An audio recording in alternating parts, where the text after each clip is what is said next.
James Delingpole's a best-selling author, and he's also a writer on a host of big publications like the London Telegraph, and he's got a couple new books out, and we'll be talking to him. Right now he's got Watermelons out, Everything You Knew About the Government Was Wrong. Good to have you here with us today, Mr. Delingpole. I'm going to ask you what I asked Christopher Monckton last night, Lord Monckton.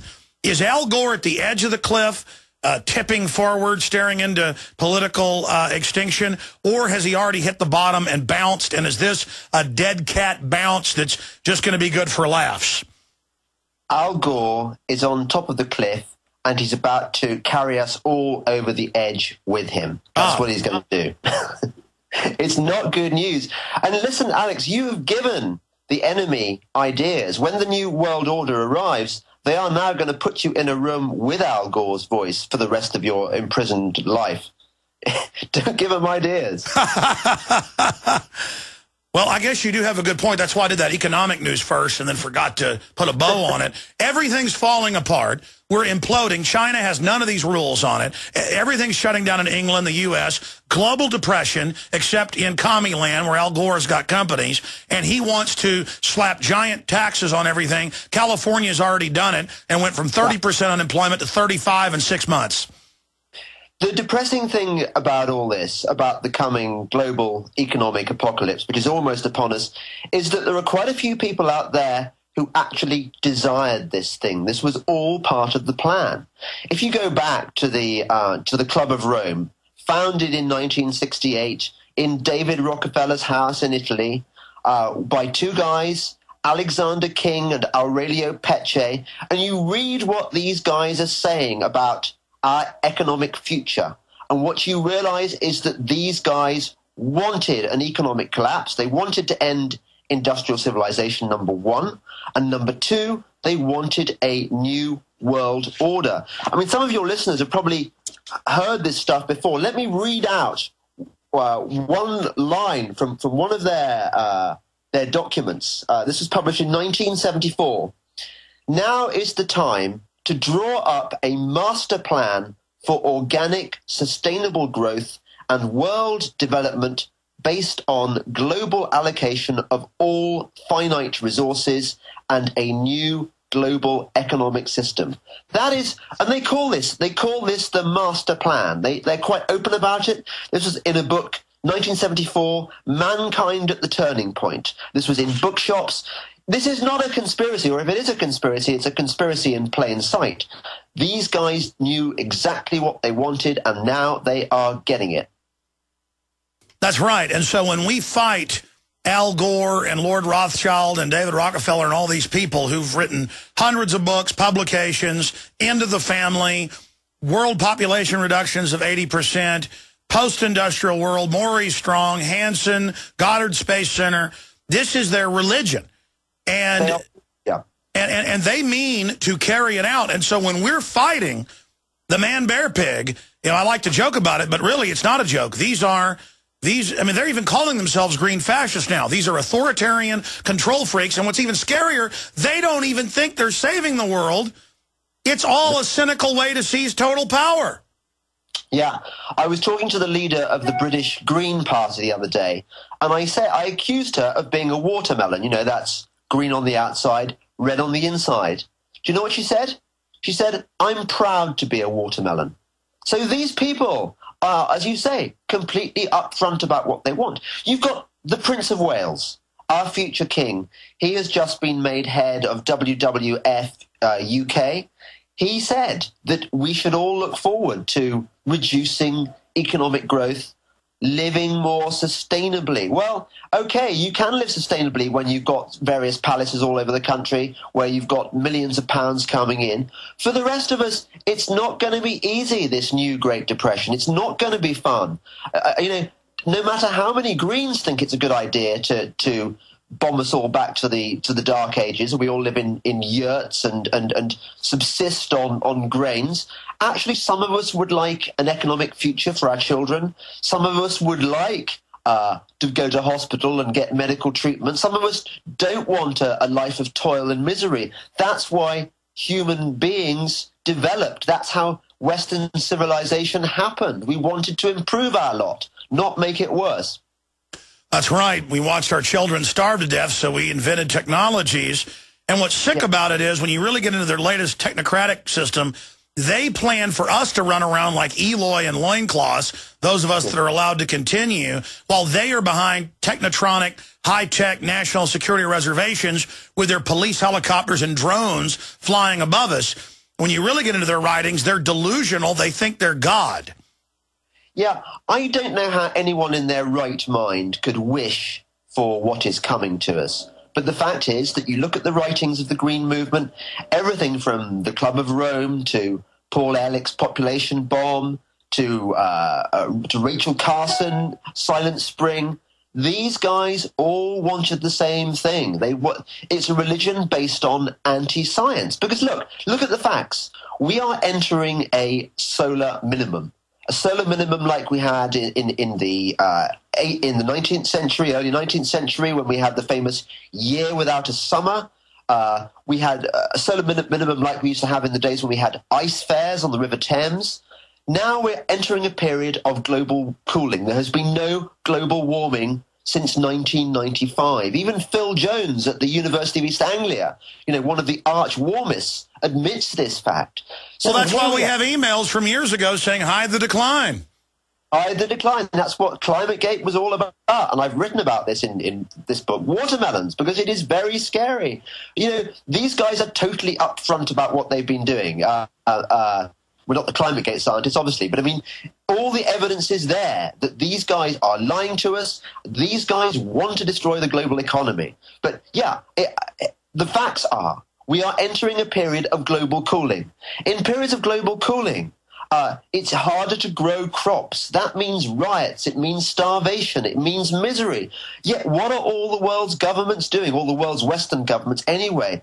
They are making us pay carbon taxes. They are putting up wind farms, which don't even work. They are trying to deal with CO2 to stop global warming, but global warming hasn't been going on for over 10 years. But we know that that's just their cover, that the windmills are going to fix it. It's all select boondoggles in the hundreds of billions of dollars given to their select little pet companies. When you try to go put solar on your house, which is a great idea, they won't come out in most areas of the U.S. and give you the inspection unless you hook it into the main grid. They don't want us being independent and sustainable. This system is about we're in a modern civilization holding us hostage by curtailing it. That's what it's all about, is a selective mafia takeover of industries that aren't part of the inside club.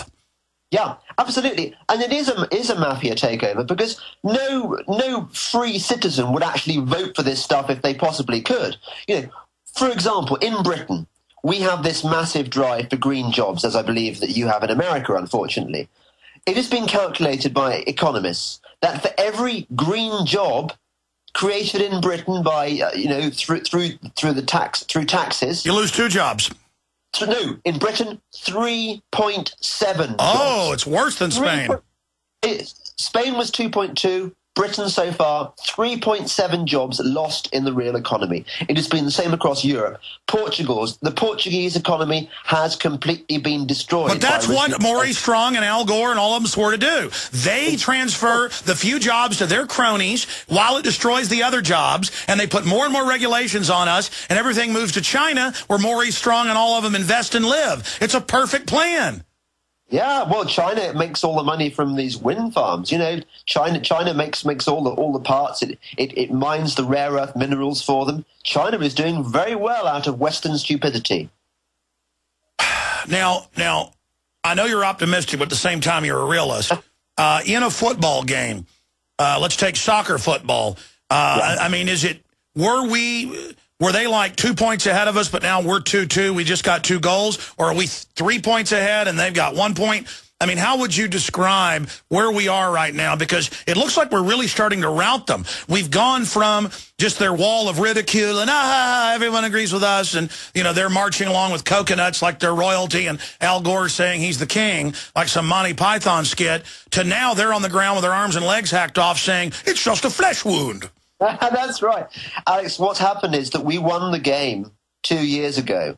And what's now happened is that these jackbooted stormtroopers have come onto the pitch just as we're about to pick up our silver cup and said, hang on a second, you haven't won this game. The rules have changed. These are the rules now. You're going to go to a prison camp. We've won. We win forever. That's what's happened. Well, that's right. And in fact, I'm glad you raised that. I can tell you're getting even more hardcore as the chips get put on the table. More and more, like parrots, tell people they're calling for arresting anybody that criticizes them, and it's time to get these alarmists, and it's time to get in their face. It's time to burn down some more car dealerships and hotels in the mountains. It's time to burn down ski resorts. It's time to knock the windows out of SUVs because you got to pay your indulgence to Al Gore. Alex, I used to think that some of the stuff you said on your show was quite extreme. The longer I live, the more I see what's going on in Europe, the more I suspect that we are heading towards a global eco-fascist new world order, which scares me something rotten.